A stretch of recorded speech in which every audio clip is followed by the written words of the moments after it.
Groups, a place to belong, a place to grow. Together, groups pursue Jesus. We're so glad that you're here. Welcome to your group. Well, hey everyone, and welcome back to another week of group discussion. This week we're going to dive into Mark chapter 3, verses 7 through 35. And on Sunday, Pastor Danny shared with us how there are 5 groups of people in this story, all who misunderstand Jesus in some way, and one group who in their misunderstanding respond well to Jesus. So we're going to dive into that in a minute, but first let me give you a warm-up question. Here it is. What was the highlight of your week? Discuss that with your group now.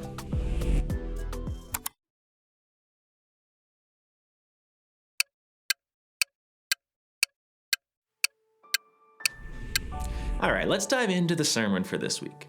Pastor Danny shared with us from Mark chapter 3 and showed us how there were 5 groups of people in this text who all misunderstood Jesus in some way.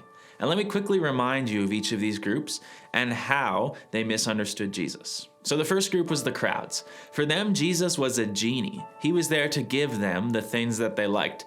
Danny said that this group saw Jesus as a gimme, but I just couldn't say that word seriously, so I'm going to redefine this as seeing Jesus as a genie. If you misunderstand Jesus in this way, you might only be interested in Jesus when there is something that you need. Once that need is gone, you forget about Jesus. Next was the demons. They thought of Jesus as their rival, but yet they acknowledged that Jesus was the Son of God.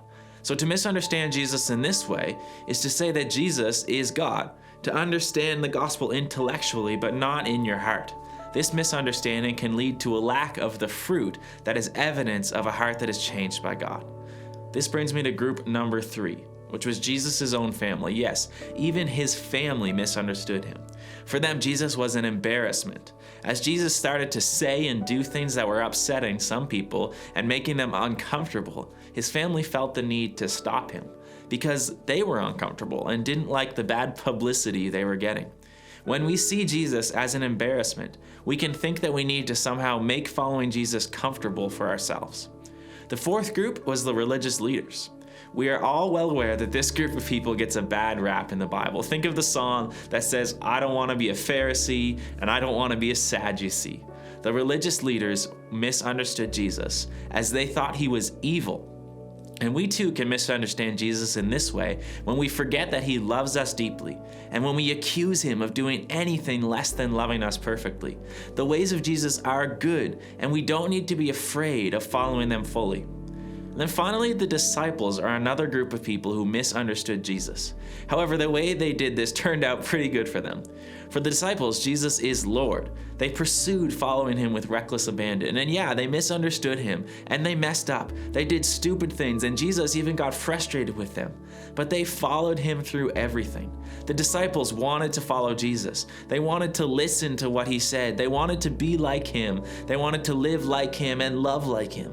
We are called to misunderstand Jesus like the disciples. We are called to submit to him as Lord and do our best to follow him fully in everything we do. Sometimes we're gonna mess up and misunderstand what he said, but as we continue to humbly, wholeheartedly follow him, he will lead us into all truth and form us into beautiful followers of Jesus. So with all that in your mind, I want you to discuss which misunderstanding of Jesus do you resonate with us. For many of you, it may be number 5, that Jesus is Lord. So why don't we just take that one out of the question? Out of the 4 misunderstandings of Jesus, that Jesus is a genie, a rival, an embarrassment, and evil, which do you resonate with? Do you find yourself relying on Jesus as someone who can do things for you? As someone who you know is God but don't actually allow to change your heart?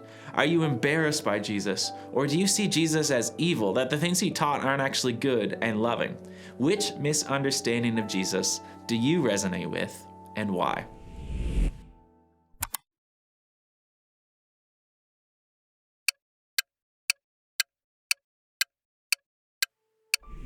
Okay, so I want to try and move us to discussing some practical applications from this information about misunderstandings about Jesus.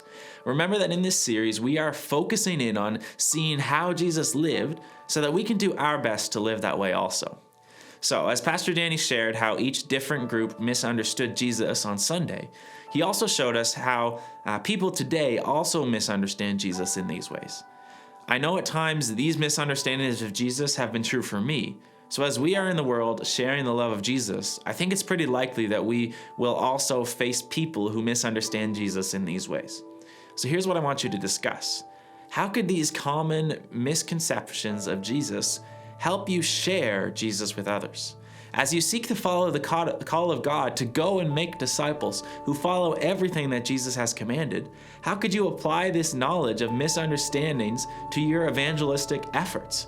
You could think about how Jesus may have responded to these misconceptions, or you could think about how you may approach a conversation where you could sense that someone was misunderstanding Jesus in one of these ways.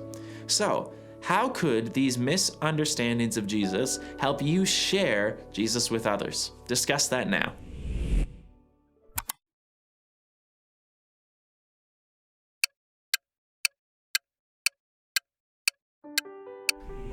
All right, well, I hope that you had a good discussion, and I hope that you were able to come up with some ways that these misunderstandings could help you share Jesus with those around you.